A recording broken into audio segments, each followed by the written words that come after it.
जाए नौकरी पर भी सेना, जाए नौकरी पर भी सेना,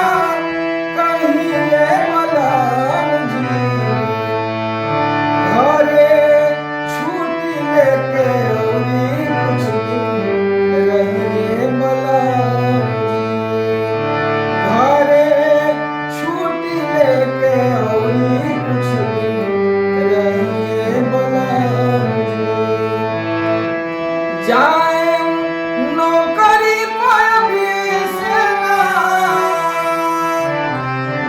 जाए नौकरी पर भी सेना, कहिए मलाम जी घरे छुट्टी लेके औरी कुछ दिन रहिए मलाम जी घरे छुट्टी लेके औरी कुछ दिन रहिए मलाम जी घरे छुट्टी लेके औरी